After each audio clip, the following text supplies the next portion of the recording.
Why would you guess if you already knew the answer? For most of us, for all of us really, we wouldn't. That question itself is rhetorical. It has an answer, an obvious answer, and this answer is obvious because the simple reality is that if you already know, you can't make a guess. For the stock market, that level of knowledge is exceptionally rare. Finding a legitimate and legal sure thing is like the holy grail of finance, but in a world where cutting corners and financial success is considered to be some sort of twisted badge of honor, some people will inevitably decide to make a stock trade when they already know the answer. To be precise, they know the answer to an unasked question that the wider market had no idea even exists. This phenomenon is called insider trading because the certainty of knowing an answer before the question itself has been asked is extremely profitable. Let's say you knew a company was about to get a multi-billion-dollar government contract, but the rest of the world had no idea.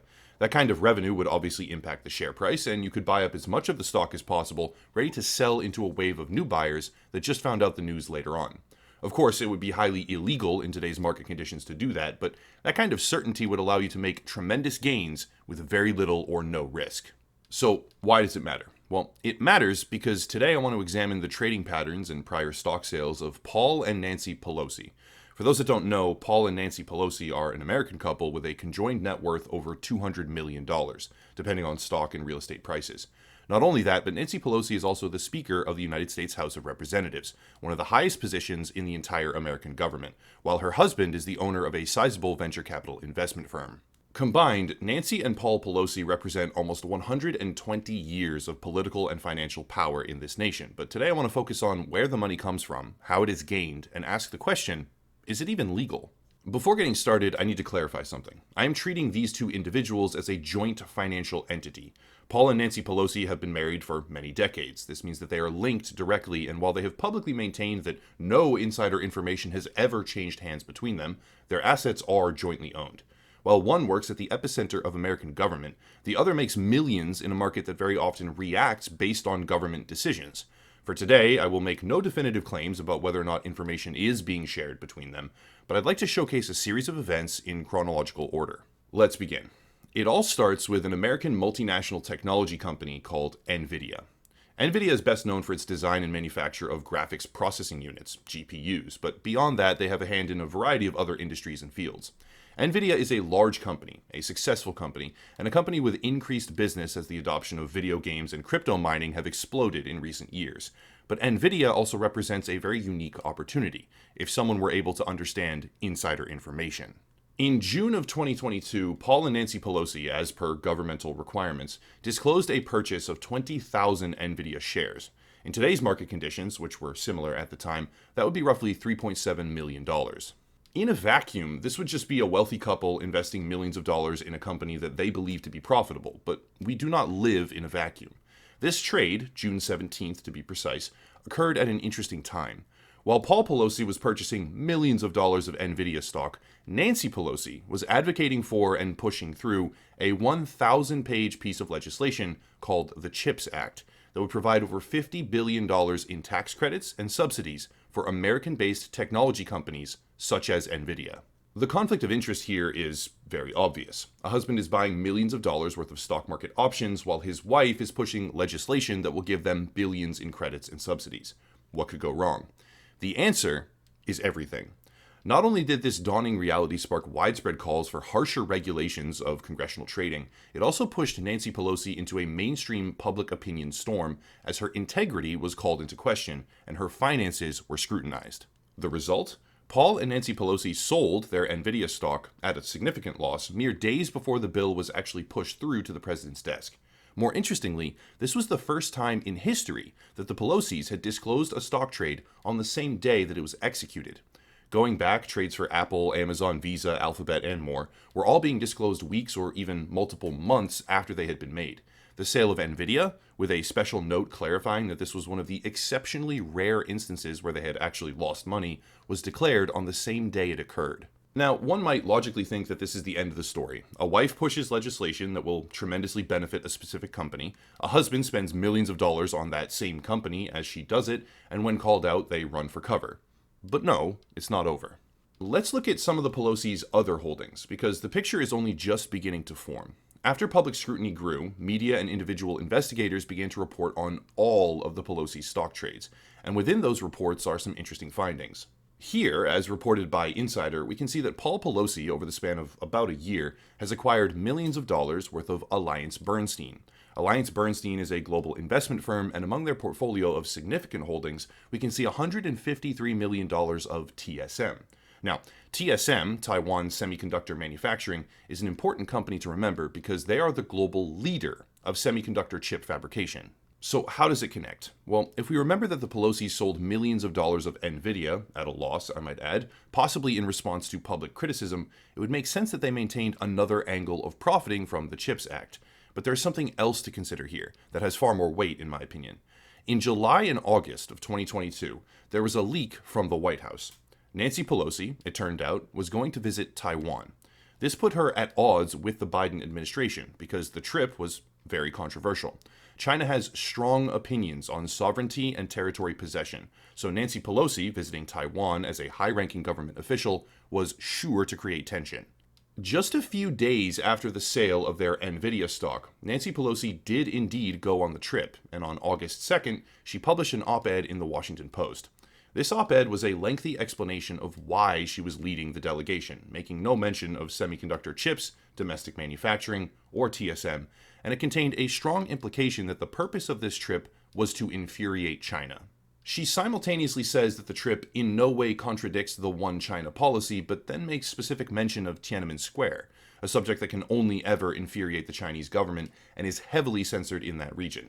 An interesting example is Call of Duty Cold War, actually, from video games, where the trailer was scrubbed from the internet within hours because it contained just a few seconds and frames of footage from that massacre. The One China policy dictates that Taiwan is a breakaway province that needs to be reunited with the mainland, so if her visit does not contradict the One China policy, why is the rest of her op-ed aimed at denouncing CCP posturing and aggression by Beijing, which obviously aligns with their existing goals? The reason in my mind is quite simple. Meekly deny what you are doing as a formality, and then antagonize the Chinese government as much as possible. Regardless, Pelosi went ahead with her visit to Taiwan, and while there, she specifically met for a lengthy period of time with executives from TSM. Nancy Pelosi and her husband hold millions of dollars in a firm that holds over $150 million in TSM, while she antagonizes the CCP, visits the company itself, and then proceeds to create international tension. Very interesting.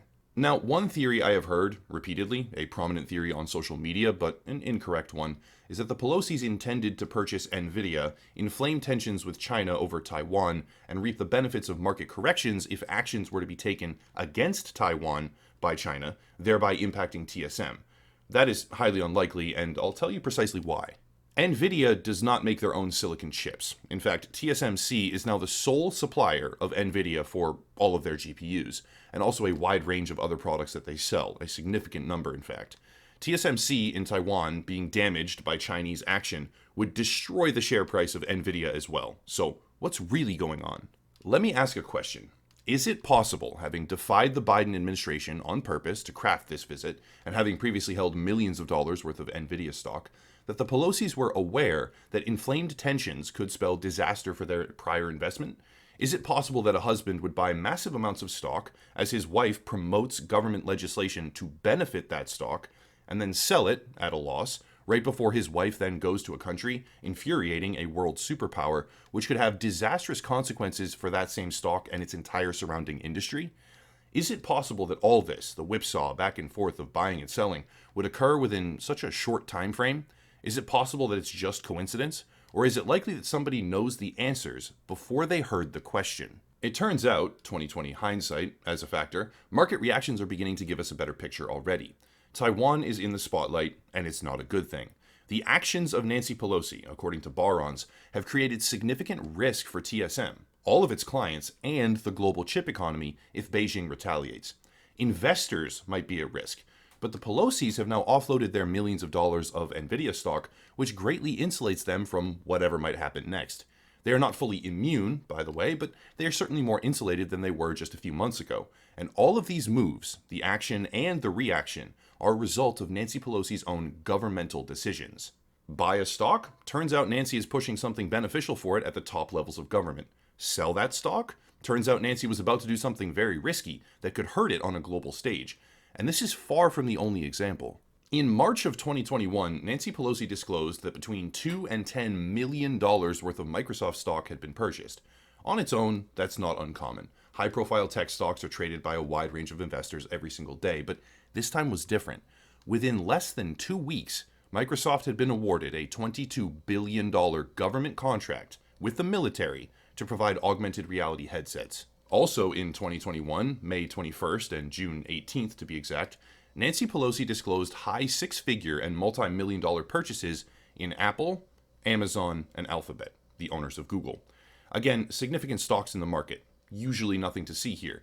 What's wrong with that? But it turns out at the very same time, not one, not two, not three, four, or five, but 6 bipartisan antitrust bills were coming down the government pipeline, 4 of which were aimed squarely at Apple, Google, and Amazon.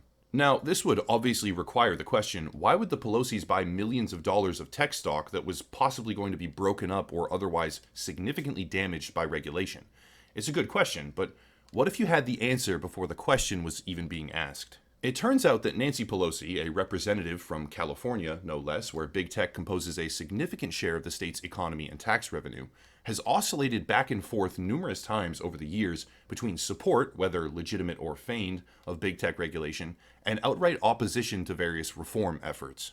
According to lobbyist sources, Nancy Pelosi has even killed big tech legislation in the past. Quote, Pelosi won't let it get to the floor. Still, why buy big tech companies when there are 6 bills that could break those same companies up completely being lobbied for in various congressional committees? Well, what if you already had the answer to an unasked question, and you knew that those bills were not going anywhere? When the market actually became aware of this legislation, just a couple of weeks or even days after the stock purchases were made, the share prices rose. Why? Because the legislation didn't have teeth, and the Pelosis, so it seems, had made a remarkable bet that once again paid off in the face of all odds, while Nancy Pelosi worked in the very same branch of government where these bills were being crafted, scrutinized, and lobbied for, before the public had any idea what the chances actually were. A series of remarkably lucky bets, or maybe just amazing expertise and totally legitimate trading, I'm not sure. But what I am sure of is that Nancy and Paul Pelosi have outperformed the S&P 500 by a massive margin. This political and financial power couple have actually performed so well with so many seemingly clairvoyant trades that an entire fund has emerged just to mimic their trading behavior. Wall Street Bets users and outside technology firms have partnered up to now offer a dedicated mirror of Nancy Pelosi's stock trading portfolio because she and her husband have seen incredible success with the same tools and information as everyone else, even though she works in the epicenter of government, because she never communicates anything to him in all of the stocks that they trade right before those stocks are monumentally impacted by government policies or contracts are just coincidence. In 2021, Pelosi's portfolio was tracked at a net 50% positive return. The regular market, such as the S&P 500, barely 20%. The Pelosis are routinely able to thread the needle with a series of trades that will be almost immediately catalyzed by some sort of government action. I can't say with definitive proof or certainty that the Pelosis are doing something illegal, and I want to once again frame this as a question. But what number of coincidences does it take, 1, 2, 3, 5, how many, before you start to make your own determination?